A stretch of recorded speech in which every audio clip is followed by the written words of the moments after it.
Assalamualaikum warahmatullahi wabarakatuh.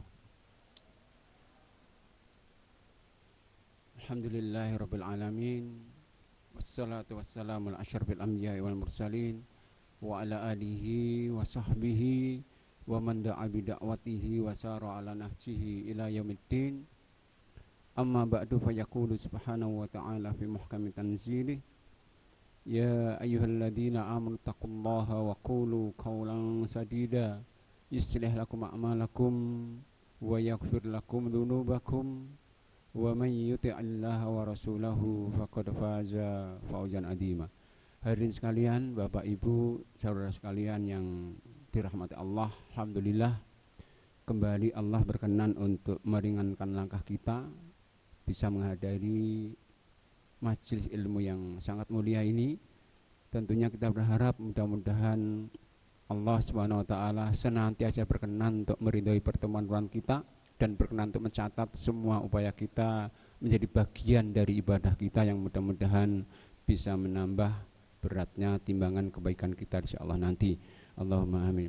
Hadirin sekalian, kalau pada pertemuan yang lalu kita telah bahas tentang bersuci sebagai salah satu syarat keabsahan dari sholat kita, maka hari ini kita akan memulai membahas bab berikutnya, bab sholat. Sholat tentunya bagi kita bukan hal yang asing. Sholat ibadah yang terlalu akrab dengan kita, ibadah yang paling sering kita laksanakan kalau kita bandingkan di ibadah yang lain. Namun seringnya kita sholat, akrabnya kita dengan sholat itu tentunya bukanlah ukuran dan barometer bagi kesempurnaan sholat-sholat kita. Apalagi kalau kita ketahui sholat sebagai satu ibadah itu ibadah yang sangat amat berat. Allah sendiri yang mengungkapkan beratnya sholat itu ketika Allah berfirman dalam surat yang kedua ayat 45, wasta'inu bis-sabri was-sholati wa innaha lakabiratun illa al-khasyiin. Allah sendiri mengatakan sholat itu sangat berat, kecuali bagi orang khusyuk saja. Berat karena memang kalau kita perhatikan semua perintah sholat, baik itu dalam Al-Quran atau Sunnah, tidak ada yang memakai kata-kata laksanakan. Ada, adu nggak ada. Semua perintah sholat dengan kata aqimu iqamah, artinya dirikan, tegakkan. Beda tentunya dalam bahasa Arab makna arti dari ada dan iqamah. Kalau ada melaksanakan, asal-asalan bisa, anak kecil pun bisa. Tapi yang Allah kehendaki, yang karena sholat itu berat, yaitu didirikan, ditegakkan, melaksanakan plus memenuhi semua aturannya. Sementara sholat ini sebagai ibadah yang secara teknis sangat amat rinci. Sampai Allah berpesan kepada kita, shollu kama ra'aitumuni usolli.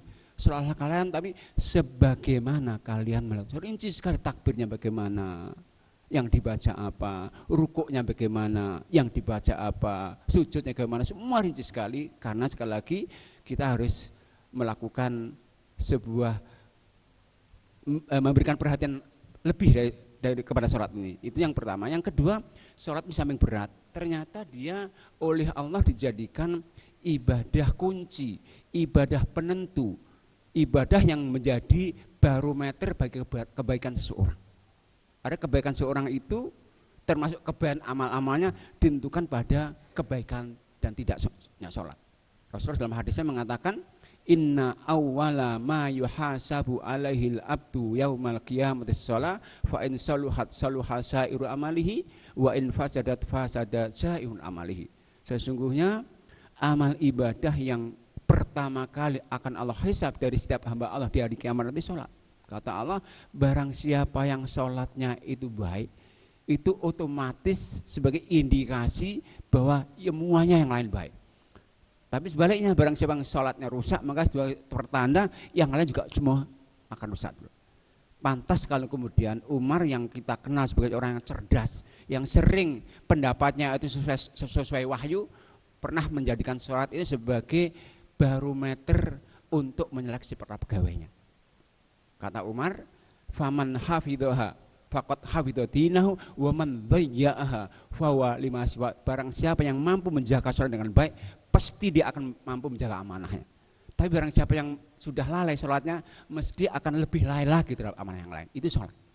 Nah, karena itu hadirin sekalian, maka konsentrasi kita untuk sholat ini, untuk memperbaikinya, turunnya harus lebih daripada konsentrasi untuk berarti yang lainnya. Karena otomatis kalau kita berikan sholat kita berarti otomatis berarti yang lain.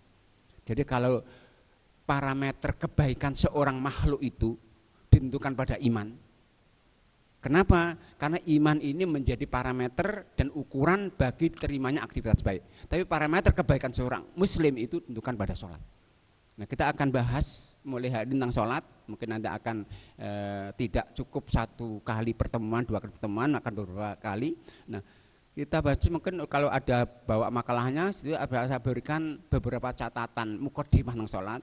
Yang pertama pengertian sholat.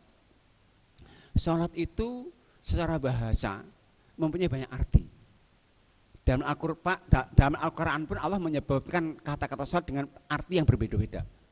Yang arti utamanya adalah sholat itu artinya doa. Karena apa? Memang intinya sholat itu doa. Allah mengatakan dalam surat yang ke-9 ayat yang ke-103, "Khudh min amwalihim shadaqatan tutahhiruhum wa tuzakkihim biha wa sholli 'alaihim inna sholataka sakanul lahum." Kata Allah, ambillah dari orang mukmin itu sedekahnya yang berfungsi untuk membersihkan mereka, dan kata Allah, sholli 'alaihim. Kepada yang engkau ambil sedekah, sholli, salatlah, artinya doakanlah dia. Karena inna sholataka, salatmu untuk mereka, doamu untuk mereka sebagai penang mereka. Itu arti bahasa yang pertama untuk salat. Yang kedua, salat punya arti agama, aturan. Dalam Al-Quran ketika Allah menyebutkan tentang kisahnya Nabi Syu'aib dan kaumnya, ketika Nabi Syu'aib mengajak kaumnya untuk mengikuti agama yang dibawanya dari Allah SWT, maka kaumnya mengatakan, qalu ya Syu'aibu asolatuka ta'muruka an natruka ma ya'budu alaihi abauna.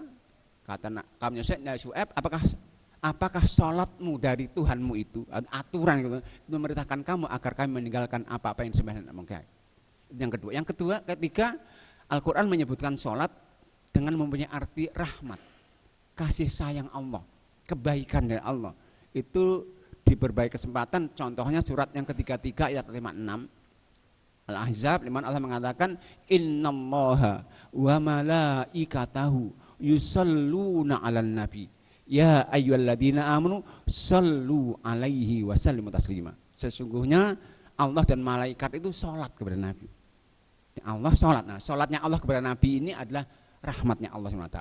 Jadi kalau sholatnya manusia kepada Allah doanya, sholatnya malaikat untuk Nabi doanya, kalau sholatnya Allah kepada manusia itu rahmat Allah SWT. Nah, untuk itulah sholat dalam arti inilah yang sering dibanggakan oleh ulama hadis. Karena apa? Karena ada satu sabda Rasulullah yang mengatakan, kata Rasul, man shalla alayya sholatan wahidatan sallallahu alaihi biha asyran. Barang siapa yang bersolawat kepada aku sekali saja, kata Nabi, maka Allah akan bersolawat kepada 10 kali. Nah, seorang ahli hadis itu setiap hari yang baca hadis, tulis hadis. Kalau sehari beliau mengucapkan Muhammad berarti itu 10 kali, berarti sholawatnya 10 kali. Saat itu berarti dapat 100 sholawat, surat rahmat Allah Ta'ala. Ini arti bahasa. Tetapi jamaah sekalian, parameter untuk memahami sebuah istilah dalam Islam itu bukan tergantung pada arti bahasanya, tapi akan ditentukan oleh arti istilahnya. Arti terminologi syar'inya, sholat itu adalah ibadatun lillahi makhsutatun, karena yaitu ibadah khusus kepada Allah, wujudnya adalah aqwalun wa af'alun mahsusatun muftatahatun bitakbir wa muhtatamatun bitaslim. Jadi sholat itu ibadah khusus kepada Allah yang wujudnya ucapannya khusus, zikirnya khusus, nggak boleh menciptakan diri sendiri. Perbuatannya khusus, ada ruku, ada sujud, nggak boleh menciptakan sendiri, yang diawali dengan takbir, diakhiri dengan salam. Jadi awalnya sholat itu takbir, akhirnya salam. Artinya apa?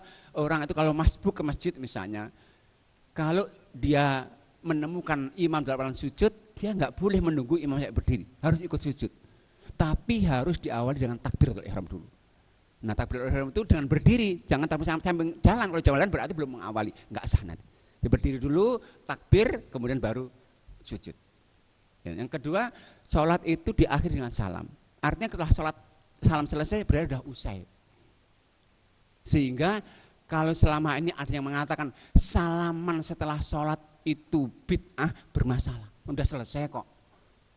Kalau setelah itu artinya kita tidur pun setelah sholat ngantuk tidur boleh kan? Setelah sholat kita nyanyi kan boleh. Kok salaman katakan bid'ah? Aneh. Nah, akan dikatakan bid'ah kalau menganggap salaman itu bagian dari sholat. Maka jangan dibiasakan untuk dianggap itu bagian dari sholat. Nah, itu tentang makna sholat secara istilah. Nah, sholat ini kalau kita bandingkan dengan ibadah-ibadah yang lainnya, dia menjadi ibadah yang posisinya paling atas. Maka itu kalau kita belajar rukun Islam itu sholat langsung adalah syahadah langsung. Karena syahadah itu penentu kebaikan seorang akan dikatakan beriman, sholat penentu dari ibadah. Maka yang kedua langsung. Dan sholat itu ibadah satu-satunya yang Allah wajibkan di Mekah. Jadi Rasulullah itu di Mekah semenjak beliau dapat wahyu sampai beliau hijrah 13 tahun. Satu-satunya ibadah yang dilakukan di Mekah itu hanya sholat. Semuanya di Madinah. Zakat, puasa, haji semua di Madinah. Itu menunjukkan bahwa sholat itu tertinggi sekali. Bahkan banyak hadis-hadis yang sahih yang membenarkan statement yang mengatakan sholat itu di puncak daripada ibadah yang lain. Di antaranya Rasulullah pernah menggambarkan Islam itu sebagai sebuah bangunan. Nah, Rasulullah mengatakan tiang penyangga bangunan Islam itu ada sholat. Kita tahu tentunya peran sebuah tiang penyangga sebuah bangunan sangat penting sekali. Rasul mengatakan ra'sul amri al-islamu wa amuduhu as-sholat. Pokok dari segala urusan itu adalah Islam dan tiang penyangganya adalah sholat. Yang kedua, Rasulullah pernah menggambarkan ajaran Islam itu semua digambarkan sebagai ikatan-ikatan urwah yang mengikat seseorang dengan bangunan Islam itu. Dan Rasul mengatakan sholat sebagai ikatan yang terbesar yang mengikat seorang dengan Islam. Artinya apa? Kalau orang itu meninggalkan ibadah-ibadah selain sholat, masih ada ikatan yang mengikatnya. Masih berislam. Tapi kalau sholat sudah ditinggalkan berarti sudah tidak ada ikatan lagi. Sehingga orang itu kalau kaya nggak haji nggak kafir. Orang kaya nggak zakat nggak kafir. Orang mampu nggak puasa nggak kafir. Tapi orang itu nggak sholat kafir otomatis. Rasulullah mengatakan begini, latan kudonna ural islami urwatan. Fakullaman taqadat urwatun tasabbathan nasu billati taliha. Fa awwaluhunna naqdun al-hukmu wa akhiruhunna as-shalah. Kata Rasulullah, ikatan Islam, ajaran Islam nanti akan lepas satu demi satu dari umat Islam ini. Tapi Rasulullah mengatakan setiap satu ajaran lepas, satu ikatan lepas, umat Islam masih bisa berpegang teguh pada ikatan berikutnya. Ketahuilah, ikatan yang pertama lepas nanti ada hukum pemerintahan, khilafah. Tapi saat itu masih bisa berpegang teguh, masih bisa berislam. Tapi kalau sudah sholat lepas maka sudah tidak ada lagi ikatan mengenai Islam. Maka itu Rasulullah mengatakan dalam hadis Muslim, bainar rajuli wa bainal kufri tarkus sholat faman kafara faqad kafar. Batas antara seseorang dan kufur itu sholat. Barang siapa meninggalkan dia telah kafir. Itu sholat. Berikutnya yang menunjukkan bahwa sholat ibadah yang tertinggi posisinya, sekali lagi dia di samping ibadah yang pertama kali wajibkan, juga dia ibadah yang pertama kali akan Allah hisab di hari kiamat nanti. Ternyata juga dia wasiat terakhir yang Rasulullah sampaikan kepada umatnya sebelum wafat. Jadi Rasulullah sebelum wafat wasiatnya as-sholata wa ma malakat. Perhatikan sholat kalian, dan berbaiklah kepada hamba saya. Ini sekali lagi sekian dari banyak hadis-hadis yang menggambarkan, membenarkan sebuah statement bahwa sholat itu ibadah yang ada di puncak. Nah, hadirin sekalian, untuk menentukan parameter kesempurnaan sholat kita, itu para ulama menetapkan ada 4 poin.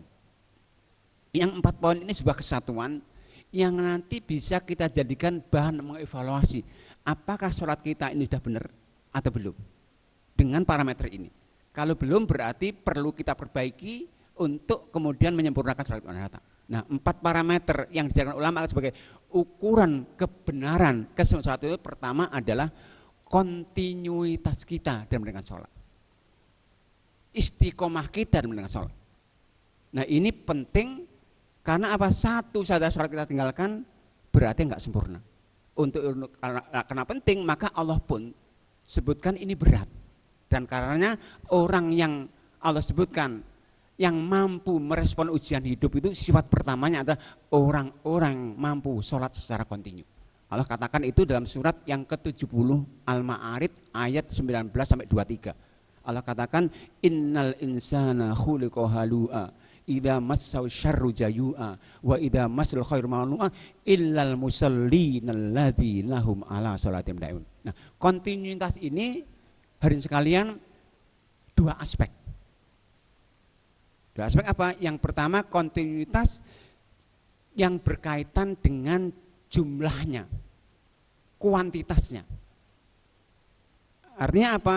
Sholat yang hanya 5 kali yang wajib satu hari itu kalau satu kita tinggalkan berarti nggak sempurna. Nah, namun kontinuitas kita untuk memberikan sholat 5 kali itu belum cukup. Kenapa? Sholat itu berat tadi kita ketahui, sementara kita itu lemah. Allah menjelaskan bahwa kita semua lemah dalam Al-Quran surat yang ke-4 ayat 28 tentang kondisi kita semuanya. Yuridullahu ayyuhafa'akum wa khuliqal insanu dha'ifa. Manusia lemah semuanya. Karena lemah, sholat berat, maka seoptimal apapun upaya kita untuk sholat nggak mungkin sempurna. Kita nggak mungkin bisa 100% khusyuk, sholat itu nggak mungkin. Belum thama'nahnya, belum rukun yang lainnya. Untuk itu Allah tahu sholat itu berat, kita lama, nggak mungkin sempurna. Karena itulah rahmat Allah kemudian ditunjukkan. Di samping kita diwajibkan sholat, kita diperintahkan untuk sholat sunnah. Kenapa? Fungsi besar sholat sunnah itu akan menyempurnakan kekurangan dari sholat fardu kita. Ada hadis, yang ini hadisnya qudsi, di mana pada saat nanti kita dihisab sholat kita oleh malaikat, Allah mengatakan kepada malaikat yang menghisab itu. Kata Allah, ungduru fi sholati abdi, atammaha amnaqasa. Wahai malaikat, coba periksa sholat hambaku ini, yang fardu, sempurnakah atau enggak sempurna? Fa in kanat tamatan kutibat tamatan. Kalau periksa sempurna, Allah berikan pahala sempurna. Fa in taqasa min syai'an. Tetapi setelah diperiksa ada yang enggak sempurna, mungkin tumainahnya, mungkin sucinya, mungkin hadap kiblatnya, mungkin auratnya, Allah mengatakan, hal li abdi min tatawu, apakah hambaku yang sholat fardu enggak sempurna juga mengerjakan sholat sunnah? Kalau diperiksa mengerjakan sholat sunnah, maka Allah mengatakan atimmu li abdi faridatahu min tatawi, sempurnakanlah kekurangan sholat hambaku dengan sholat sunnah. Jadi para jemaah sekalian, sholat sunnah itu bagi kita adalah kebutuhan. Sebagaimana butuh ada oksigen, karena nggak mungkin kita itu sempurna. Untuk itu jangan dianggap sebagai sunnah. Kalau dianggap sunnah biasa, kita mudah nanti meninggalkan. Artinya apa? Coba kita sekali saja nggak sholat ba'da zuhur, berarti dijamin sholat zuhur kita nggak sempurna. Sekali saja kita nggak sholat ba'da isya, berarti sholat isya nggak sempurna. Untuk itulah Rasulullah itu kalau terhalang syar'i untuk mengerjakan sholat sunnah, dikodoknya. Untuk apa? Untuk menjamin ini terlaksana semua. Rasulullah suatu saat begini, pernah karena beliau ada amanah untuk mendamaikan satu keluarga yang sedang bertikai, yang membutuhkan waktu yang cukup panjang, maka setelah selesai waktu duhur sudah berlalu lama. Akhirnya Rasulullah nggak sempat sholat qobliyah duhur, langsung jamaah duhur. Maka setelah duhur selesai, beliau menjadi zikir, ba'da duhur mengkodok qobliyah duhur tadi.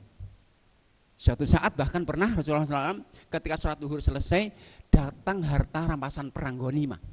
Langsung Rasulullah biasanya langsung membagikan kepada yang hak.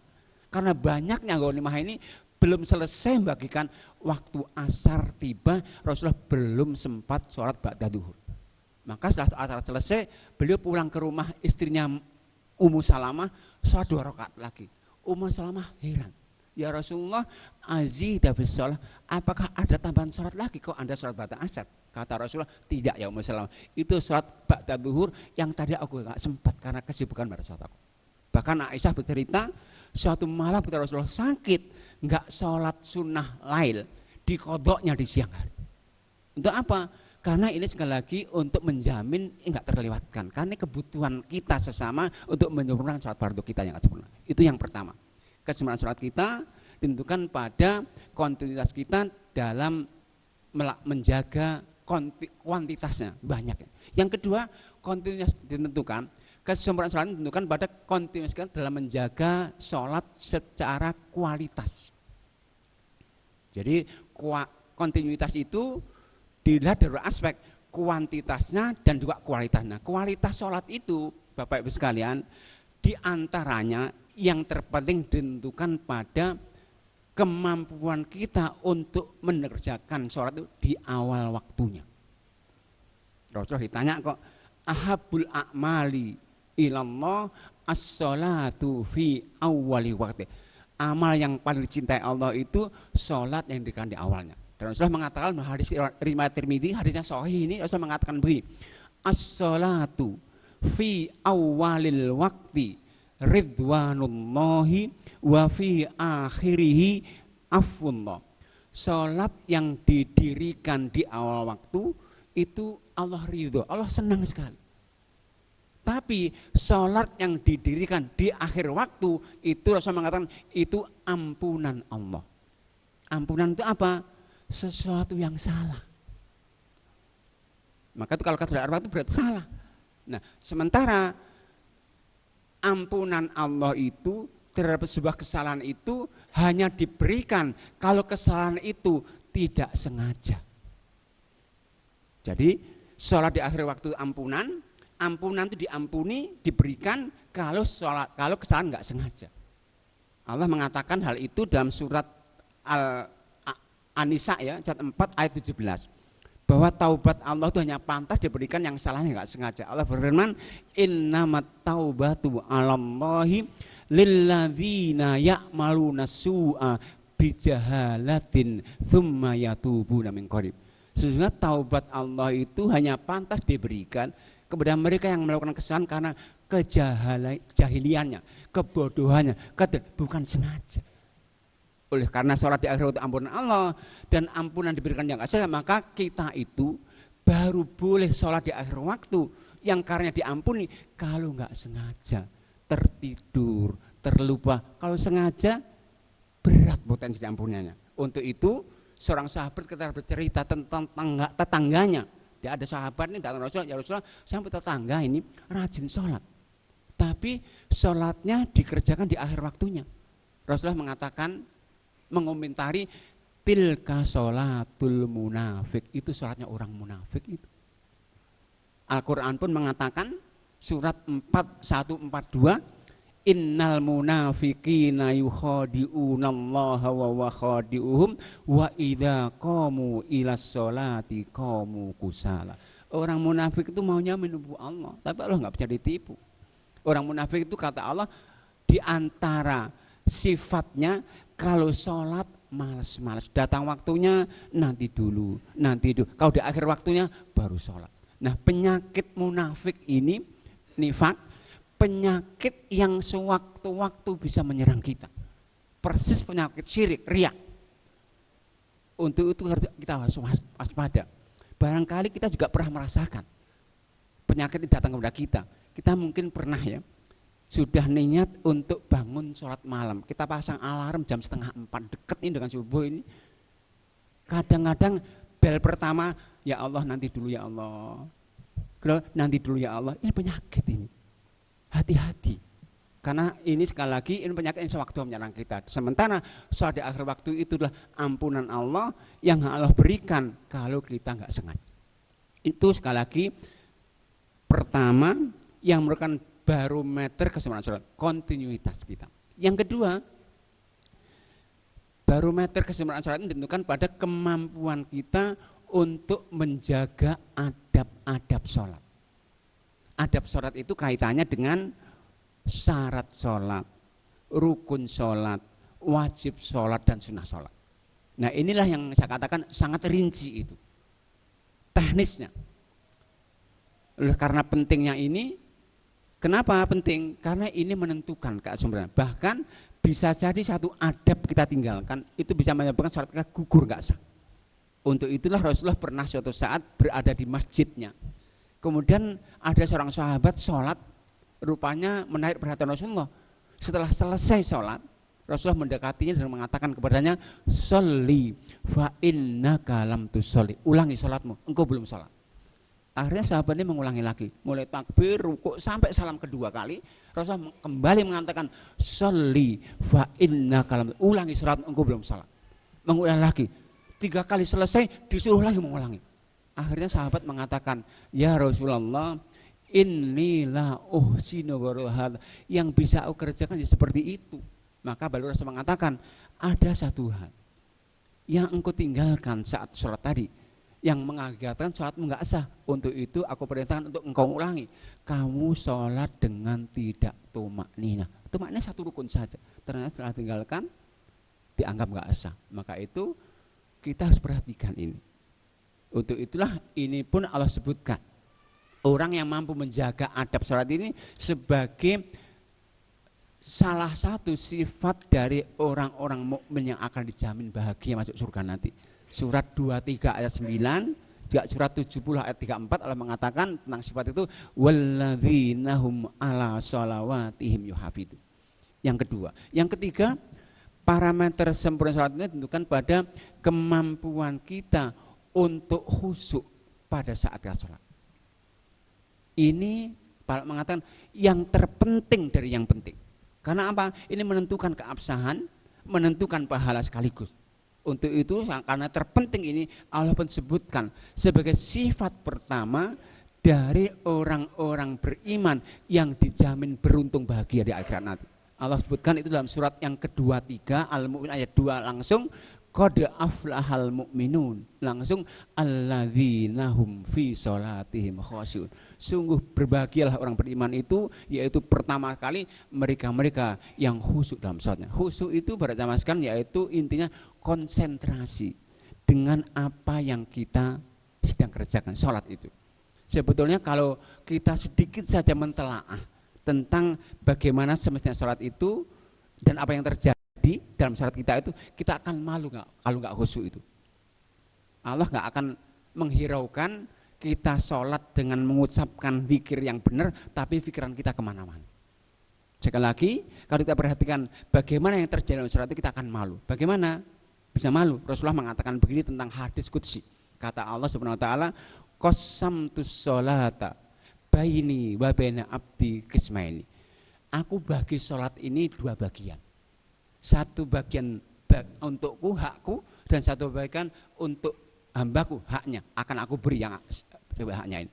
Allah mengatakan, idza qala abdi, kalau hambaku saat sedang mengucapkan alhamdulillahirabbil alamin arrahmanir rahim maliki yaumiddin sampai maliki yaumiddin, itu Allah langsung merespon satu persatu, satu per ayat. Hamadani abdi, asna alayya abdi, hambaku senang memujiku, hambaku senang mengagungkan aku. Itu hakku dan pantas hambaku mengucapkan itu. Kemudian ketika kita hamba mengatakan iya karena butuh wa iya karena nasta'in, hanya kepadamu ya Allah aku menyembah dan hanya kepada aku nak tolong, Allah mengatakan hadza baini wa baina abdi wa li abdi masal. Inilah antara hambaku dan antara aku dan hambaku. Disembah adalah hakku, meminta tolong adalah hak hambaku, maka yang diminta semua akan aku beri. Kemudian ketika mengatakan ihdinas siratal mustaqim sampai waladhdallin, Allah mengatakan hadza li abdi wa li abdi masa. Ini semuanya hak hambaku dan aku akan beri semua yang diminta. Apakah kita pantas? Allah konsentrasi penuh sementara kita kemana-mana. Karena untuk khusyuk ini banyak gangguan, beratnya luar biasa. Di antara yang mengganggu itu namanya setan khinzab. Ada setan khusus yang ditugaskan oleh iblis untuk mengganggu orang sholat, nama khinzab. Hati-hati. Maka itu sahabat pernah mengeluh suatu saat begini, ya Rasulullah, setiap aku sholat langsung rusak, buyar konsep. Maka Rasul mengatakan dzalika, itu khinzab namanya. Maka kalau itu datang kepadamu, langsung ta'awud, baca a'udzu billahi, langsung meludah 3 kali. Itu salah satu cara menangkal setan. Dan setan ini namanya khinzab itu senantiasa menyertai salat kita. Ada ruang sedikit saja untuk diganggu dia. Ada sop kosong lalu diganggu dia. Nah, itu sekali lagi ini harus hati-hati. Karena sekali lagi kita dalam posisi sedang dilingkungi, diliputi, diawasi oleh setan yang akan merusak kesehatan. Sementara kalau kita nggak khusyuk, bisa jadi nggak dapat pahala apa-apa. Dalam sebuah hadis riwayatan, rubba qaimin la salamin qiyamihi illa sudusu awil thumunu wa rubba qaimin la salamin qiyamihi illa nasab. Banyak orang sholat, tetapi yang didapatkan dari pahala sholatnya hanya 1/6, 1/8 saja. Bahkan banyak orang sholat yang didapatkan hanya capeknya saja, nggak ada apa-apa pahalanya, hanya capek sholat, ruku, sujud. Itu sekali lagi tentang khusyuk sebagai salah satu ukuran yang menentukan kesempurnaan sholat kita. Yang keempat, kesempurnaan sholat menentukan pada kemampuan kita untuk menegakkan hak-hak sholat. Jadi jamaah sekalian, setiap ibadah itu punya hak, termasuk sholat punya hak. Nah, hak sholat itu mestinya harus tegak, yang berwujud perilaku baik setelah selesai ibadah itu. Jadi orang itu kalau ibadahnya benar, mesti akan termanifestasikan, akan terjemahkan, terbukti dalam perilaku yang baik. Maka itu Rasulullah mengatakan, orang itu kalau puasa tapi ternyata masih berbohong, nggak ada gunanya puasanya. Berarti apa? Nggak benar puasanya. Orang itu kalau sholat tapi masih menyakiti tetangga dengan lisan, nggak benar sholatnya. Maka Rasulullah mengatakan dalam sebuah hadisnya begini, man lam tanhahu sholatuhu anil fahsya'i wal munkari lam yazdat minallahi illa bu'dan. Barang siapa yang sholat yang dikerjakannya tidak mampu menjauhkannya dari perbuatan keji dan mungkar, maka Allah akan lebih menjauh darinya. Nah, hak sholat itu adalah yang Allah firmankan dalam surat yang ke-29 Al-Ankabut ayat 45. Kata Allah, wa aqimis sholata innas sholata tanha anil fahsya'i wal munkar. Dirikanlah sholat itu dirikan dengan benar, mesti akan menjauhkan pelakunya dari perbuatan keji dan mungkar. Nah, itu jamaah sekalian, sekali lagi 4 hal yang merupakan sebuah kesatuan, yang merupakan parameter kesempurnaan sholat yang untuk itu bisa kita jadikan untuk mengevaluasi sholat yang sudah kerjakan. Benarkah kita continue di awal waktunya terus? Benarkah adabnya kita penuhi terus? Benar khusyuk terus dalam sholat kita atau yang tidak?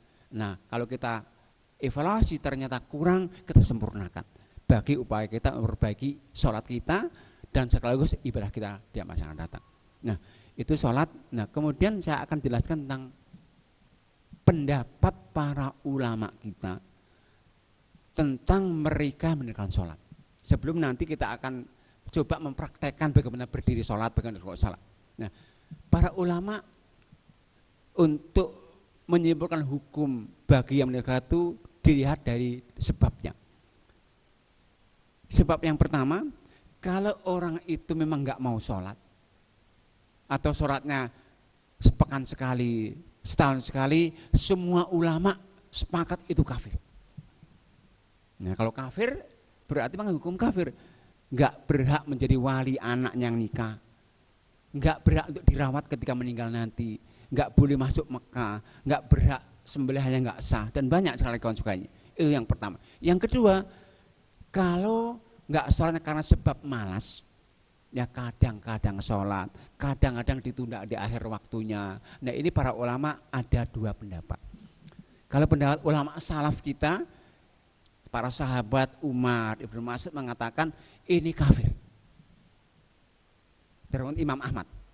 Tapi sebagian ulama kita termasuk Imam Syafi'i, Imam Malik, Abu Hanifah nggak kafir, tapi fasik, yustatab, dosa besar dan harus disuruh taubat. Nah, kalau ulama yang pertama tadi kafir, nggak perlu diperanu lagi, nggak diperbincangkan, sembelihnya nggak sah, nggak dirawat jenazahnya, nggak mendapatkan waris dari bapaknya ketika meninggal. Nah, kemudian untuk mereka yang mengatakan fasik, yustatab, ada 2 pendapat. Jadi kalau Imam Syafi'i, Imam Malik sependapat, orang itu kalau malah sholat, kalau ada negara Islam, itu Pak RT-nya harus menyuruh taubat dia. Taubat. Disuruh 3 kali nggak mau, dibunuh. Itu Imam Syafi'i, Imam Malik. Kalau Imam Abu Hanifah paling ringan. Jadi di antara pendapat ulama yang ringan tentang orang nggak sholat karena malas itu Imam Abu Hanifah. Yaitu apa? Dosa besar, disuruh taubat, kalau 3 kali nggak suruh taubat, nggak mau, ditakzir, dihukum berdasarkan musyawarah, itu bisa dipenjarakan selamanya sampai dia sholat.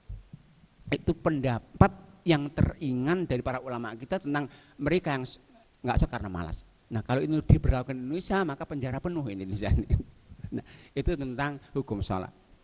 Nah berikutnya saya akan jelaskan tentang tadi sekali lagi kita itu tidak mungkin ya sholat itu bisa sempurna. Karena itu kita nggak boleh untuk hanya mengandalkan kemampuan pribadi. Kita itu lemah. Dengan kelemahan kita nggak mungkin sholat. Maka itu kita jangan pernah berislam untuk menegakkan aturan Islam khususnya tentang dengan sendiri-sendiri. Nggak mungkin. Kita harus mempunyai kawan-kawan di lingkungan kita, anak kita, kakak kita, ibu kita, suami kita, istri kita, untuk sepakat saling menopang, saling membantu untuk bisa menegakkan sholat yang benar. Dengan itu insya Allah akan terbantu. Di samping tentunya kita bermohon kepada Allah, tentunya itu mutlak tentunya, untuk agar Allah membantu kita untuk senantiasa kita bisa melaksanakan dengan baik. Tapi ada upaya manusia yang harus kita upayakan. Kita harus siap untuk hidup di lingkungan yang kondusif.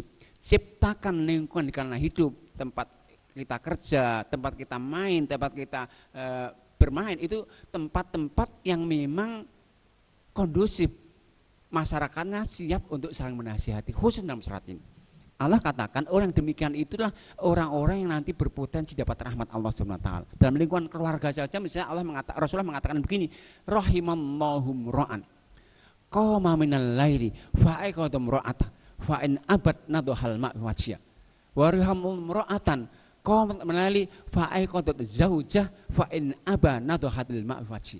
Allah mengatakan, Rasulullah mengatakan Allah akan pasti memberikan rahmat kepada seorang laki-laki yang bangun untuk sholat malam dan membangunkan istrinya. Untuk kemudian kalau menolak dipercikkan air saja. Dan Allah akan memberikan rahmat kepada seorang wanita yang sholat malam dan membangunkan suaminya. Dia tolong menolong. Allah pun mengatakan tentang jaminan itu dalam firman-Nya surat yang ke-971. Taubah 71. Allah mengatakan bahwa sholat itu bersama-sama. Allah mengatakan wal mu'minuna wal mu'minatu ba'duhum awliya'u ba'din ya'muruna bil ma'rufi wa yanhauna 'anil munkari wa yuqimunas salata wa yu'tunaz zakata wa yuti'una Allah wa rasulah ulaika sayarhamuhumullah. Kata Allah, orang mukmin laki-laki dan wanita harus tolong menolong, enggak boleh sendiri-sendiri ibadahnya. Dalam apa? Dalam amar ma'ruf nahi munkar, dalam mendirikan salat. Jangan sampai orang itu sholat sendiri sebenarnya yang lain diberikan. Kenapa? Orang itu kalau nggak peduli, kalau egois dalam ibadah termasuk sholatnya, sekali lagi itu bisa tekor hidupnya. Contoh mudah begini, kalau kita sedang sholat di waktunya, tepat waktunya dapat pahala 1. Tapi saat kita sholat itu, kok kemudian anak kita dewasa, teman kita, sampai kita tidur, nggak kita bangunkan, nggak sholat, kita dosa 1. Sholat pahala 1, membiarkan 1 orang nggak sholat, dosa 1 itu impas. Kalau 2 orang, dosanya 2, tekor 1 kita. Sementara yang di lingkungan itu banyak, nggak usah berapa tekornya banyak kita itu saat itu. Nah itu makanya itu kenapa dalam Islam itu seorang itu semenjak dia mengaku diri sebagai pengikut Muhammad, sejak itu dia mempunyai amanah yang sama, yaitu apa?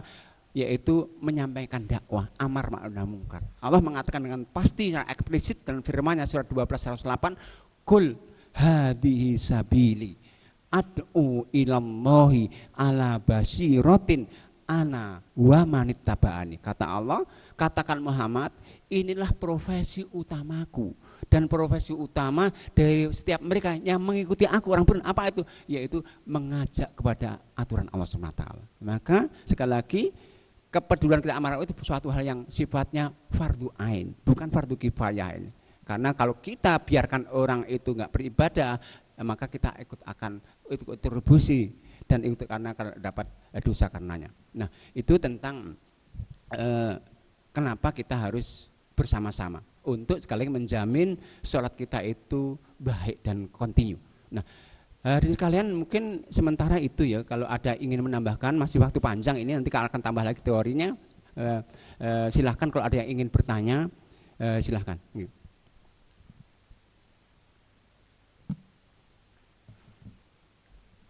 Kalau ini monggo silakan.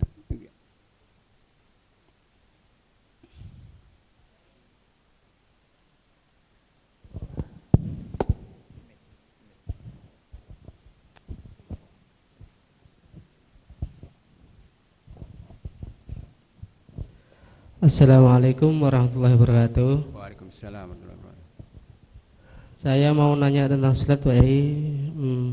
Pas waktu sholat, HP kan bunyi. Apa yang harus kita lakukan? Apa harus mematikan atau didiemin aja gitu? Terima kasih, Pak Yai. Baik. Jadi nanti akan kita jelaskan perbuatan-perbuatan yang karenanya akan bisa menjadi sunnah bahkan ketika kita sholat. Rasulullah itu pernah saat sholat menggendong Umamah. Kalau nggak digendong ini bisa teriak, bisa lari. Rasulullah itu pernah suatu saat ketika beliau di rumah sedang sholat, Aisyah ketuk-ketuk pintunya. Sedang sholat, Rasulullah maju ke depan, membuka pintunya, ke belakang lagi, menurut sholat lagi. Rasulullah itu pernah dalam sebuah hadis yang sahih memerintahkan kita umat Islam untuk membunuh kalajengking dan ular saat kita sholat. Membunuh kalajengking itu enggak sekali tepuk loh ya, sekali, dua kali bisa enggak mati langsung itu. Kenapa? Kalau enggak kita bunuh itu kita enggak khusyuk, mungkin ngangkat kaki ke sana lagi, ngangkat lagi kan begitu, bolak-balik gitu. Artinya apa? Perbuatan-perbuatan yang banyak dalam sholat itu kalau kaitan dengan kesempurnaan sholat itu enggak batal, bahkan sunnah. Kalau kita di depan kita ada shop yang kosong, kita boleh melangkah 5 langkah boleh. Sehingga apa? Kalau HP kita berdering, kalau lupa matikan, jangan dibiarkan. Nah itu akan mengganggu bukan kita saja, semua terganggu semua. Apalagi kalau kemudian deringnya itu lagu kan repot nanti tuh. Matikan saja. Jadi kalau di ngantong matikan, ambil matikan. Tapi jangan dibuka SMS-an ya. Jadi sekali ini lakukan itu. Sekali lagi bahkan Ali itu terkenal sahabat yang khusyuk sholatnya. Tapi Ali mengatakan pernah suatu saat beliau sholat tapi gatel. Ya beliau garuk. Nah kalau diempet malah nggak khusyuk nanti, ngempet terus kan nggak khusyuk nanti. Jadi sekali lagi gerakan-gerakan dalam sholat kalau itu kesempurnaan itu sunnah. Yang dikatakan Imam Syafi'i 3 gerakan batal itu gerakan iseng. Ya nyolek temennya misalnya, sibuk jilbabnya, itu iseng namanya. Nah, itu olah alam sholat. Ada yang lain mungkin? Silakan. Ya, assalamualaikum warahmatullahi wabarakatuh. Mau tanya, kalau sholat, kalau garuk-garuk badan itu apakah dibatasi cuma 3 kali atau gimana gitu loh? Kalau mau gerak-gerak dalam sholat itu loh? Iya, gerakan dalam sholat apakah dibatasi dalam hal mematikan HP atau garuk-garuk badan atau hal yang lain, membunuh hewan, apakah itu dibatasi cuma 3 kali atau gimana gitu? Ya. Ya, terima kasih. Assalamualaikum warahmatullahi wabarakatuh. Jadi batasnya nggak ada Quran, nggak sunnah, batasnya secukupnya. Sampai dia mati, sampai dia berhenti. Nah kalau cuma dipencet aja kan biar berdiri lagi nanti kan. Jadi kalau dipencet aja mungkin ditolak, mungkin HP-nya sedang berdiri ditolak. Nanti kan biarkan nanti sana masih nelpon lagi nanti. 2 kali begitu matikan saja nggak masalah.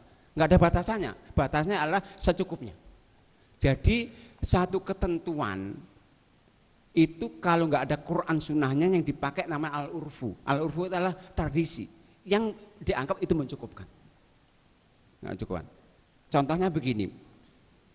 Dalam Islam nggak ada ketentuan syar'inya Quran dan sunnah yang secara pasti menetapkan jarak safar yang kita boleh untuk mengkosong menjamak sholat. Nggak ada. Perbedaan banyak sekali. Untuk itu para ulama berbeda pendapat. Nah maka itu ada kesimpulan dari para ulama kita yang akhirnya karena nggak ada batasannya, ketentuan-ketentuan itu baik adyan 86, 96, ada 5, itu ketentuan-ketentuan semua ijtihad semua. Nah untuk itu karena nggak ada maka yang menyatukan ada nama tradisi. Apakah kepergian kita ke saudara itu dikatakan safar atau tidak? Kalau nggak dikatakan safar, maka nggak boleh. Nah kalau di bahasa Jawa itu ada bahasanya, Indonesia saya belum menemukan. Jadi kalau safar itu bahasanya lungo. Kalau keluar itu metu. Nah maka itu metu atau lungo. Kalau metu nggak boleh kosor, kalau lungo itu boleh kosor. Nah itu contohnya begitu. Dari tradisi, kalau secukupnya. Ada yang lain? Yang akhwat dulu ya Pak ya. Assalamualaikum warahmatullahi Waalaikumsalam wabarakatuh. wabarakatuh. Saya dua pertanyaan Pak Kiai. Yang pertama, bolehkah kita mengkodok sholat wajib? Mengkodok? Iya. Misalnya kita kan dalam perjalanan waktu zuhur, tahu-tahu kita belum asar, udah maghrib nyampe di tempat. Terus kan kita belum asar, kita kodok di waktu isya misalnya, boleh nggak? Terus yang kedua, tadi kan dikatakan bahwa kalau sholat di awal waktu itu Allah ridho. Tapi ada juga pendapat khusus untuk sholat isya, itu justru di akhir waktu itu lebih utama. Bagaimana pendapatnya? Terima kasih. Assalamualaikum warahmatullahi wabarakatuh. Baik, jadi qadha itu artinya menunaikan kewajiban di luar waktunya. Itu qadha. Nah, sementara sholat itu adalah ibadah yang harus dikerjakan di waktunya. Itu suratnya yang keempat 103. Inna sholata kana al mu'minina kitaban mauquta. Sholat itu diwajibkan. Nah, karenanya kalau di luar waktunya nggak sah kecuali ada udzur syar'i. Sebenarnya udzur syar'i yang karenanya kita boleh sholat di luar waktunya itu ada 5. Yang pertama karena tertidur atau terlupa. Itu hadisnya Bukhari Muslim. Rasulullah mengatakan begini, man nama anis sholat au nasyaha fal yusalliha idza dzakaroha la kaffarata illa dzalik. Barang siapa yang tertidur, terlupa sehingga sholat, dia wajib sholat saat dia ingat, saat terbangun. Caranya hanya itu. Itu luar waktunya kodok berarti. Misalnya kita capek bata maghrib di rumah tidur. Lewat isya. Lewat ini. Waktu sholat subuh, selesai sholat belum ingat juga. Duhur, waktu asar, selesai asar ingat, oh tadi malam sholat isya. Wajib sholat isya waktu itu. Meskipun di waktu larang. Itu tertidur terlupa. Yang kedua yaitu karena jamak. Jamak itu kan duhur bisa di waktu asar waktu duhur, isya, nah itu boleh. Itu yang ketiga dia. Pertama lupa, tertidur. Yang keempat karena terpaksa. Terpaksa. Mukroh namanya. Itu yang Allah sebutkan dalam surat 16 ayat 106. An-Nahl dan Allah mengatakan illa man ukriha wa qalbuhu mutmainnun bil iman. Itu ayat ini turun untuk menjelaskan kasusnya Ammar bin Yasir. Ketika beliau disiksa oleh orang-orang kufar Quraisy, mereka enggak melepaskan siksa itu sampai Ammar kufur. Akhirnya Ammar kufur. Kemudian setelah kufur, Ammar dilepaskan. Setelah itu datang kepada Rasulullah, ya Rasulullah tadi saya kufur. Karena aku enggak tahan siksa. Rasulullah mengatakan fa'in adu fa'ud. Kalau mereka kembali menyiksa lagi, enggak melepaskan, kecuali kufur lagi saja. Nah sama, kalau orang misalnya seorang muslim kerja, dia enggak punya keahlian lain, dia kerja di tempat non muslim. Yang ini jahat sekali misalnya. Sementara dia punya anak yang harus dinafkahi, istri yang bernafkahi. Nah dia enggak punya keahlian kecuali itu saja. Kata tuanya kalau anda sholat akan saya pecat kamu. Nah ini akan membahayakan. Itu boleh. Yang ketiga, yang kelima yaitu karena boleh qadha itu karena takut. Itu kasusnya terjadi hadis Bukhari Muslim. Rasulullah itu pada perang Khandaq, perang Ahzab, perang di mana diserang oleh berbagai musuh itu, Rasulullah sholat asar di waktu maghrib. Tapi kalau nggak ada alasan syar'i nggak boleh. Jadi mengqadha itu boleh kalau ada alasan syar'i. Itu yang pertama. Yang kedua, sekali lagi sholat itu secara umum diutamakan dikerjakan di awal waktunya, kecuali 2 sholat saja. Pertama sholat isya. Rasulullah mengatakan sholat isya ini laula an asyukka ala ummati la amartum ayu al-isya ila thulutsil laili al-nisfi. Kalau saja aku tidak memberatkan umatku, pasti aku akan perintahkan untuk mentakhirkan, takhir sholat isya. Tapi kapan? 1/3 malam atau 1/2 malam saja. Jadi batas akhir waktu isya itu yang termulia itu sampai tengah malam saja, kurang lebih jam setengah 11 malam, nggak sampai jam 12 malam. Maka orang itu nggak boleh sholat isya, sholat tahajud itu nggak boleh. Nah itu paling baik. Setengah malam itu pun harus dilihat kondisinya. Siap berjamaah enggak? Kalau enggak siap berjamaah enggak boleh juga. Nah kalau kita jam 8 kita sholat isya udah habis masjid itu. Karena Rasulullah tidak. Sahabat itu kalau ba'da maghrib enggak pernah pulang sampai tidur di masjid pun siap. Nah kalau kita kan enggak siap, maka kita lebih baik di awalnya saja. Yang kedua yang juga sunnah ditakhirnya itu waktu zuhur. Itu hanya di musim panas saja. Itu saat ditakhirkan sebentar sampai panasnya sudah mereda teriknya. Itu dua. Wallahu a'lam. Nggih, kalau ada yang ingin menambahkan, nggih. Ada ibu-ibu ini. Akhwat. Akhwat, nggih silakan. Assalamualaikum Ustaz. Waalaikumsalam. Mau tanya soal sholat sunnah. Syarat sholat sunnah itu gimana Ustaz? Soalnya saya pernah menyuruh teman saya untuk sholat sunnah, tapi bilangnya kayak gini. Kenapa sholat sunnah, lawang sholat wajib aja masih bolong-bolong? Itu gimana Ustaz? Gimana? Kenapa sholat sunnah gitu? Kenapa sholat sunnah sedangkan sholat wajibnya masih belum iya. Jadi begini, yang pertama ibadah itu enggak ditanya kenapa. Jadi saya tanya. Jadi ibadah itu sekali lagi enggak ditanya kenapa. Ibadah itu hanya ikut sami'na wa ta'na. Kalau kita tak kenapa kita enggak ibadah? Kenapa? Ibadah itu rata-rata enggak masuk akal. Coba kenapa kita buang angin kok di basuh muka kita? Kenapa? Enggak ada jawabannya, selama ini enggak ada jawabannya gitu. Nah, ibadah sunnah itu perintah Allah dan Rasulnya. Itu yang pertama. Yang kedua, kalau alasnya wajibnya bolong-bolong kok sunnah. Nah, maka itu justru yang nanti yang sunnah ini akan bisa menutupi bolong-bolongnya itu. Kan salah satu manfaat besar sunnah itu kan menyempurnakan yang enggak sempurna. Perbaiki wajibnya, lakukan sunnahnya. Yang kurang-kurang ditutup dengan yang sunnah ini. Nah, itu walal. Nggih, ada yang lain mungkin?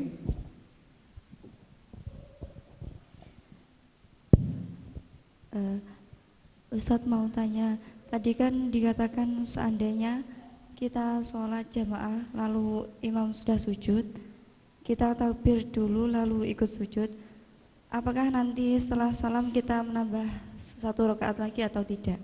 Itu yang pertama. Yang kedua, orang yang sholat pakaiannya mengandung najis tapi orang itu tidak tahu, taunya ketika dia selesai sholat dan sudah habis waktu sholat, maka orang itu wajib mengkodok atau tidak? Yang pertama tadi yang masbuk ya? Iya, yang masbuk subuh 1 rakaat. Apakah menambah lagi gitu? Iya. Ya. Yang kedua tadi setelah pakaiannya najis. Najis ya. Iya. Ya. Baik. Yang pertama tentunya sholat itu rakaatnya tertentu ya. Kalau subuh 2 rakaat, zuhur 4 rakaat. Nah kalau sholat subuh dia masbuk dapat 1 rakaat ya harus menambah. Kalau nggak menambah nggak sah. Nah, maka itu ketika dia datang ke masjid kok imam dah sujud pada rakaat pertama, maka harus Allahu Akbar ikut sujud, tapi nggak boleh dianggap 1 rakaat. Maka ketika imam salam menambah 1 rakaat lagi, kemudian salam sendiri. Maka Rasulullah mengatakan begini, idza ataitumul masjida wa nahnu sujud fasjudu wala ta'udu syai'an. Kalau kalian datang ke masjid, imam sujud, lakukan sujud kalian, tapi jangan anggap sujud itu 1 rakaat, berarti kurang 1 rakaat. Yang kedua, najis itu sekali lagi kotoran yang harus kita hindarkan dari pakaian kita, tempat sholat kita, dan pakaian kita. Kalau kena najis nggak sah ini. Artinya suci dan najis sebagai syarat sahnya sholat. Tapi bagaimana kalau kemudian kita ketahui najis setelah sholat selesai gitu? Apakah diulang atau tidak gitu ya? Ya, jadi begini, saya ceritakan dulu kisahnya. Rasulullah suatu saat pernah sholat dengan sahabatnya. Di tengah-tengah sholat, sudah dapat separuh ini, Rasulullah melepaskan kaos kakinya yang dulu pakai khuf, dilemparkan sebelah kiri.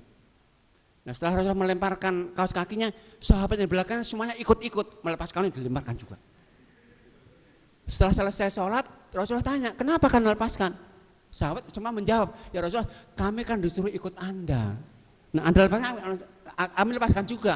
Rasulullah menjelaskan, tadi di tengah-tengah sholat, Jibril datang kepadaku untuk menjelaskan, khufku itu najis, maka aku akan lepaskan. Nah, ternyata Rasulullah SAW setelah melepaskan khufnya itu tidak mengulangi dari awal, meneruskan sholatnya. Artinya apa? 2 rakaat yang telah dilakukan dengan khuf najis itu nggak batal. Karena apa? Taunya setelah itu. Maka sama, kalau kita setelah sholat, kok mukena saya adalah najis ini, sorong saya najis, itu nggak batal sholat kita, sah. Tapi nggak boleh kita pakai untuk sholat berikutnya. Berikutnya harus ganti itu. Walalam. Oke, ada yang lain mungkin? Oke, silakan. Waalaikumsalam. Oke.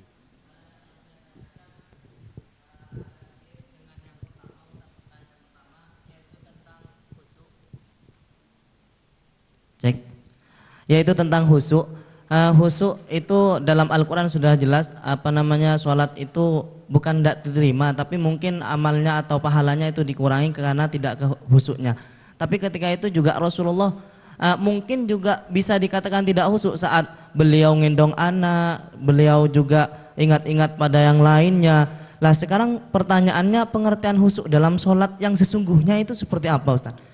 Yang kedua, pertanyaannya tentang masalah Fatihah tadi, haknya Allah dan haknya kita. Itu mungkin dijelaskan lagi, belum paham gitu, Ustaz. Terima kasih. Assalamualaikum warahmatullahi wabarakatuh. Makasih. Yang pertama, khusyuk itu artinya konsentrasi. Konsentrasi dengan apa yang sedang kita lakukan. Yang kita ucapkan, ya itu yang kita pikirkan. Tapi khusyuk itu bukan berarti lupa segala-galanya. Dicubit nggak sakit, kemudian diteriaki nggak dengar nggak. Tetap lingkungan yang ada sampai juga tetap bisa mengganggu. Nah, artinya, nah seorang itu setakwa apapun nggak mungkin khusyuk 100%.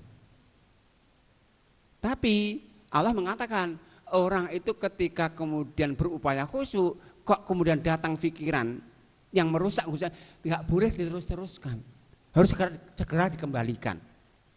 Tinggalkan. Contohnya begini, kalau kita misalnya sholat, kok kemudian hujan, langsung ingat, oh jemuran ada jemuran, nggak boleh, oh ada pembantu kok, oh ada, nggak boleh, langsung kembali ke sholat lagi. Allah mengatakan tentang sifat ini dalam Al-Quran, tentang orang bertakwa itu bisa salah, dan salah tanggal terus-terusan, surat yang ketiga 135. Walladzina idza fa'alu fahisyatan aw dzalamu anfusahum dzakarullah fastaghfiru lidzunub wa may yaghfiru illa wa lam yusirru ala ma fa'alam. Bisa salah, tapi kalau salah cepat ingat dan kembali, nggak meneruskan itu. Itu yang pertama. Yang kedua, Rasulullah itu orang paling khusyuk. Tapi Rasulullah juga ketika ada bayi nangis dengar juga. Tapi nggak terus-teruskan gitu loh. Nah, Rasulullah suatu saat begini, pernah sholat sudah niat baca ayat panjang, tapi kemudian setelah takbir langsung dengar bayi nangis. Rasulullah merubah baca ayat pendek. Kalau tanya Rasulullah, kenapa Rasulullah kalau Anda rubah? Saya takut ibunya nggak khusyuk sholatnya, terganggu dengan tangis banyak itu. Nah, maka khusyuk itu sekali lagi konsentrasi, tapi bisa muncul tiba-tiba pikiran. Tapi kalau ada pikiran-pikiran yang merusak, harus kita kembalikan, nggak terus-teruskan. Nah itu. Sebab ada cerita begini, dan cerita ini hadis dhaif. Ada cerita bahkan Ali itu pernah kena panah katanya. Kata Ali, jangan dicabut kecuali sholat nanti. Akhirnya dicabut, itu hadisnya lemah. Itu hadis, cerita itu nggak benar. Orang dicabut panah yang nggak sakit itu aneh gitu. Jadi orang khusyuk itu sekali lagi bisa juga datang sesuatu yang benar. Maka itu kita upaya terus menerus. Nah untuk khusyuk ini kata para ulama kita banyak membahas itu. Imam Ghazali itu membahas sangat panjang lebar dalam bukunya Ihya Ulumuddin. Banyak ulama lain ada buku khusyuk sholat. Nah kalau saya baca buku itu saya simpulkan ada dua saja cara khusyuk. Pertama, lakukan semua yang akan membantu kita khusyuk. Pertama. Yang kedua, hindari semua akan merusak kita khusyuk. Dua saja. Apa yang bisa membantu khusyuk kita? Yang pertama, sholatlah di awal waktunya dan respon azan itu semenjak awal dekat. Jangan merasa sholat tergesa-gesa, nggak akan khusyuk. Maka Rasulullah mengatakan begini, seorang lari-lari sholat ini karena takut ketinggalan, Rasulullah mudah-mudahan Allah memberikan semangat lebih, tapi engkau ulangi. Karena orang ngosong-ngosong nggak akan khusyuk kan. Maka Rasulullah mengatakan kalau Anda dengar azan tinggalkan semuanya. Nasibnya begini, kum ilas sholati mata sami'tan nida mahma takuliduru. Bangkit Anda untuk sholat semenjak dengan kondisi apapun juga. Itu yang pertama. Yang kedua, upayakan untuk memahami yang kita baca. Sehingga apa? Kita menikmati. Kalau kita nggak paham kan kadang-kadang yang kita ucapkan lain, pikiran kita berbeda. Yang ketiga, ini nasihat Rasulullah ini. Yang ketiga, untuk membantu khusyuk ini, kata Rasulullah, idza qumta fi sholatika fasholli sholata muwaddiin. Kalau engkau sholat, maka sholatlah seakan-akan ini sholat perpisahan, akan mati sekali. Itu yang tiga hal. Yang kedua, tinggalkan semua yang merusak. Kenapa? Pertama, jangan sholat di tempat yang gaduh, nggak akan khusyuk. Yang kedua, jangan sholat di tempat yang banyak kaligrafi hiasannya. Maka memberikan kaligrafi di masjid itu hukumnya makruh. Di Madinah itu makruh, itu para ulama mereka. Kenapa? Akan merusak.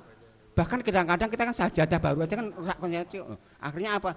Belinya di mana? Kemana-mana. Bahkan kadang-kadang di depan kita loh pakai sholat, pakai sarung baru, ada atlasnya banyak juga kadang-kadang gitu. Maka Rasulullah itu kalau sholat mesti pakai yang berwarna, ya hijau, putih. Kalau ada tulisannya bahaya, belakang kita kasihan gitu, membaca nanti itu. Nah, yang ketiga, jangan sholat dengan menahan lapar saat makan sudah ada, menahan buang air besar. Bahkan Rasul mengatakan, kalau Anda mendengar iqamah bukan adzan, kok Anda mau buang air kecil dulu saja. Karena apa? Nggak akan khusyuk. Itu diantara cara khusyuk. Yang berikutnya tentang hadis tadi. Aku bagi sholat dua bagian. Yang satu hakku, yang satu hak hambaku. Jadi kalau kita lihat, alhamdulillah, sebagai surat yang merupakan rukun yang harus kita baca dalam sholat itu dua bagian. Yang satu adalah, pertama itu kan apa? Pujian untuk Allah kan. Segala puji bagi Allah. Semua itu, alhamdulillah, Rahman, Malik Yaumiddin itu hak Allah.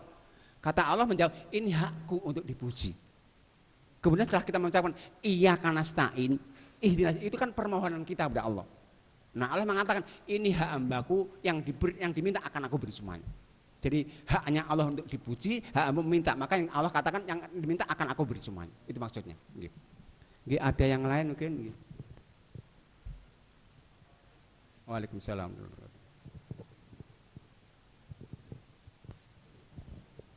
Halo. Ketika kita di kantor, kita kan tidak bisa mengikuti sholat berjamaah di masjid. Apakah kita bisa melakukan sholat sholat qobliyah, Ustaz? Sementara kalau di masjid kan kita bisa menunggu setelah iqomah baru kita sholat qobliyah. Kalau di kantor kan kita nggak tahu iqomahnya kapan. Kemudian yang kedua, bagaimana taubatnya seorang yang mempunyai tato, Ustaz? Bagaimana dia ingin sholat, seperti apa yang harus dia lakukan? Iya. Kemudian yang ketiga, di masjid tempat saya, di dekat masjid itu, ketika sholat itu tidak memperhatikan tumak nina, jadi cepat gitu, Ustaz. Sementara laki-laki wajib sholat di masjid. Apa yang harus kita lakukan? Mending kita sholat di masjid tapi tidak tumak nina, atau sholat di rumah saja? Terima kasih, Ustaz. Baik. Yang pertama, sholat qobliyah, ya bukan tahiyatul masjid ya, qobliyah ya. Qobliyah itu dikerjakan awal sahnya ketika sudah datang waktunya. Dan sunnahnya dikerjakan di rumah, bukan di masjid. Rasulullah mengatakan begini, sholatur rajuli fi baitihi khairun lahu min sholat masjid illal maktuba. Sholat seorang di rumah itu lebih baik kecuali sholat fardu saja. Maka lebih baik, maka itu kalau kita ingin nggak ketinggalan di masjid, kita harus punya jadwal waktu yang dirilis depan. Itu diupdate terus. Duhur jam berapa, dapat waktunya kan nggak ada, karena adzan lu bisa sholat qobliyah itu. Nah, jadi kalau qobliyah itu dikerjakan sejak awal waktu datangnya. Tidak harus menunggu adzan di masjid. Karena adzan di masjid kadang-kadang mau adzannya juga malas juga kan. Udah terlambat setengah jam baru adzan. Kadang-kadang asar itu jam 4 baru adzan ada kok. Nah, kalau menunggu adzan jadi nggak qobliyah nanti. Jadi qobliyah dikerjakan sejak awal waktu datangnya. Meskipun kita belum dengar adzan. Yang kedua tadi kaitan dengan tato. Jadi tato itu memang dalam hadisnya, hadisnya sahih, kalau boleh lihat di bukunya Riyadhus Shalihin disebutkan itu dosanya besar. Wujudnya dosanya laknat Allah. Yang mentato dan yang meminta ditato sama. Nah, cuman tato itu rata-rata permanen. Kalau dia dihilangkan bisa akan juga mengganggu, bukan mengganggu, akan bisa membahayakan jiwanya. Maka kalau orang bertato mau taubat, konsultasi ke dokter dulu. Kira-kira bisa dihilangkan nggak ini? Karena apa? Itu kalau nggak dihilangkan akan menghalangi sampainya air ke itu misalnya. Maka kalau Kalau medis menyarankan ini bahaya, insya Allah akan sah dengan itu. Taubatnya ya sesuai kemampuan. Jadi ada kita Allah mengatakan la yukallifu nafsan illa wus'aha. Ya semampunya itu. Sementara yang membahayakan jiwa itu harus dihindari. Kalau Allah mengatakan wala tulqu bi aidikum ila tahluka. Surat 2 ayat 9. Kalian jangan binasakan diri kalian. Karena apa? Kalau tato di secara medis akan membahayakan, dihilangkan, maka jangan dilakukan. Cukup taubat. Taubatnya apa? Menyesali, berjanji untuk tidak mengulang dan banyak istighfar. Insya Allah dengan itu wudunya sah, salatnya sah. Yang ketiga, ketika kita di masjid kita nggak tumak nina, yang tumak nina salah satu rukun Islam, yang apabila kemudian kita tinggal lakukan itu nggak buat masalah, maka kita jangan langsung menghindar. Kenapa? Tadi katakan seorang mukmin itu semenjak menyatakan diri sebagai pengikut Muhammad mempunyai kewajiban namanya mengingkari kemungkaran. Ini kemungkaran ini kalau menghindar berarti kita ya colong pelayu ini. Dia punya kewajiban meninggal tanggung jawab. Maka upayakan kalau bisa kita memberikan masukan dengan cara yang baik akan lebih baik. Nah, kadang-kadang yang jadi masalah kita itu dianggap wong arek dengis suri gitu loh. Maka karena kalau kita merasukan jadi masalah nanti. Ini kamu tahu apa ini? Nah, mungkin salah satu mungkin cara yang efektif itu kalau kita bisa mengusulkan atau kalau bisa ada orang tokoh masyarakat, kiai, siapa yang bisa mungkin kita undang di situ untuk bisa bagaimana sholat itu. Jadi yang paling pas itu ketika kita adakan kajian yang kita undang kiai yang sangat dihormati oleh masjid itu untuk menjelaskan tentang tata cara sholat. Nah dengan itu insya Allah dengan sendirinya akan. Kenapa kalau kita langsung sampaikan Pak Kiai itu enggak otomatis akan kita masalah. Saya contohkan begini, cara efektif menjelaskan sebuah kemungkaran. Ada kisah Hasan Husain itu cucunya Rasulullah, anaknya Ali. Dari awal kecil sudah diajak Rasul berdakwah. Maka beliau belum dewasa pun sudah menguasai teori dakwah. Suatu saat ketika beliau sedang main-main di masjid, karena main-mainnya di masjid beliau dua ini, ada orang Badui datang untuk sholat tahiyatul masjid. Tapi Hasan Husain melihat wudunya berantakan ya wudunya. Akhirnya setelah mau masuk masjid sebelum sholat, Hasan Husain bermusyawarah bagaimana kita cara membenarkan ini. Akhirnya setelah mereka sepakat didatangi, paman, tolong paman, ada apa? Saya kakak beradik ini, kami tadi sedang berselisih tentang cara wudhu kami. Saya menganggap lebih baik, kata adik saya lebih baik, tolong kami akan wudhu, paman jadi hakimnya. Akhirnya Hasan wudhu dengan baik sekali, Husain baik. Badui mengatakan, kalian baik semua kok, yang salah saya. Coba seandainya bertanya, paman salah lo itu, peleng itu. Itu jadi maka itu teori dakwah itu Allah katakan dalam surat yang ke-16 125. Ud'u ila sabil bil hikmah, dengan bijaksana. Nasihat yang baik, bukan dengan itu mungkin. Jadi jangan langsung pergi saja. Kalau pergi saja nanti punya tanggung jawab ini. Nah, tapi kalau nggak bisa, ya pilih yang melalui. Oke, ada yang lain? Cukup Ustaz. Cukup ya. Baik, mungkin itu yang bisa disampaikan. Ada ibu-ibu bisa disukupkan ya. Ada yang tanya, akhwat ada yang tanya ini. Cukup ya. Baik, sementara itu yang bisa disampaikan dan kurang lebih saya mohon maaf tentunya. Akhirul kalam billahi taufiq. Assalamualaikum warahmatullahi wabarakatuh.